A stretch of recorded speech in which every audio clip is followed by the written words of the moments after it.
తెలంగాణ స్టైల్లో chicken curry చాలా చాలా టేస్టీగా ఉంటుంది. రుచి వాసన అదిరిపోతుంది. ఇలా వండితే మీ ఇంట్లో 10 ఇండ్ల పొంటి వాసన కొట్టాల్సిందే, గుమగుమలాడిపోవాలి. ఇది వేడివేడి అన్నంలోకి తింటే ఇంకా చాలా చాలా బాగుంటుంది. అమ్మమ్మలు నాయనమ్మలు గుర్తుకు రావాల్సిందే ఈ కూర తిన్నప్పుడు. అంత మంచిగా, అంత ఘాటుగా, అంత టేస్టీగా, అంత మంచి వాసనతోటి చాలా చాలా బాగుంటుంది. ఎలా చేసుకోవాలో చూపించబోతున్నాను. ఫస్ట్ అయితే 1 కేజీ చికెన్ని శుభ్రంగా వాష్ చేసుకొని అందులో నీళ్లు లేకుండా చూసుకోవాలి. తగినంత పసుపు వేసుకోవాలి. నాన్ వెజ్లోకి ఎప్పుడైనా పసుపు మంచిగానే వేసుకోవాలి. కారం 3 టేబుల్ స్పూన్లు వేసుకుంటున్నాను. కారం కొంచెం స్పైసీగా రెడ్గా ఉండేటట్టు చూసుకోవాలి. ఇంట్లో పట్టించింది అయితే ఇంకా చాలా బాగుంటుంది. కారం గట్టిగా తినే వాళ్ళైతే 4 టేబుల్ స్పూన్లు అయినా వేసుకోవచ్చు. ఉప్పు తగినంత వేసుకోవాలి. అన్నీ సరిపడా నేను ఇక్కడ చికెన్ కలుపుకునేటప్పుడే వేసుకుంటున్నాను. మసాలా, చికెన్ మసాలా పొడి వేసుకోవాలి. ఇది ఇంట్లో తయారు చేసిన మసాలా పొడి. బయట ఉన్నది అస్సలు మంచిగా ఉండదు, ఘాటు స్మెల్ అస్సలు మంచిగా ఉండదు. మసాలా వేయించిన ధనియాల పొడి వేసుకోవాలి. ఇంట్లో పట్టిన మసాలా అయితే చాలా బాగుంటుంది. తర్వాత కొత్తిమీర పుదీనా శుభ్రంగా కడిగి చిన్నగా కట్ చేసుకొని వేసుకోవాలి. వేసుకొని చికెన్కి అంతా కలిసేట్టుగా కలుపుకోవాలి మొత్తం.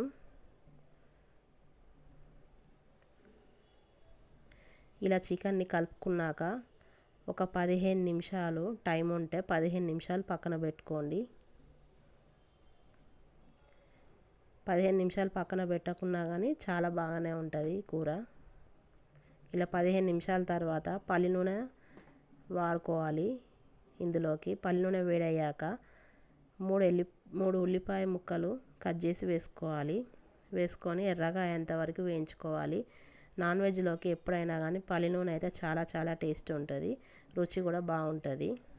ఇలా ఉల్లిపాయ ముక్కలు ఎర్రగా అయ్యాక అల్లం వెల్లుల్లి పేస్ట్ వేసుకోవాలి. 3 టేబుల్ స్పూన్లు వేసుకుంటున్నాను నేను. నాన్ వెజ్లోకి అల్లం వెల్లుల్లి పేస్ట్ ఎక్కువగానే పడుతుంది. తక్కువగా వేస్తే కొంచెం నీసు వాసన వచ్చి టేస్ట్ బాగుండదు, అందుకే కొంచెం మంచిగానే వేసుకోవాలి. తర్వాత టమాటాలు 3 మిక్సీ జార్లో పట్టి వేసుకుంటున్నాను.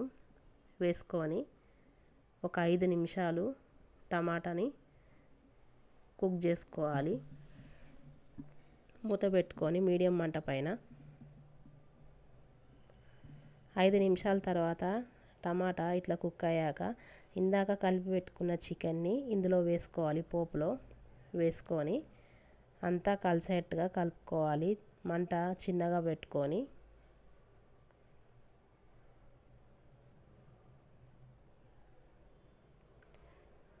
కలుపుకున్నాక మూత పెట్టుకొని ఒక 10 నిమిషాలు మీడియం మంట పైన చికెన్ నుండి నీళ్ళు వచ్చేంత వరకు ఉడికించుకోవాలి. ఇలా చికెన్ నుండి నీళ్ళు రావడం స్టార్ట్ అయ్యాక కలుపుకోవాలి అడుగు పట్టకుండా.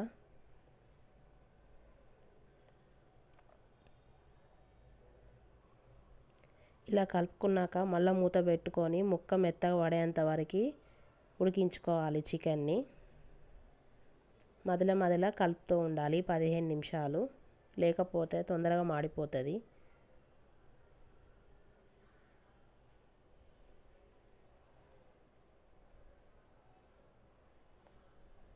ఇలా కలుపుకున్నాక మూత పెట్టుకొని మరి కాసేపు ఉడికించుకోవాలి ముక్క మెత్తపడేంత వరకు.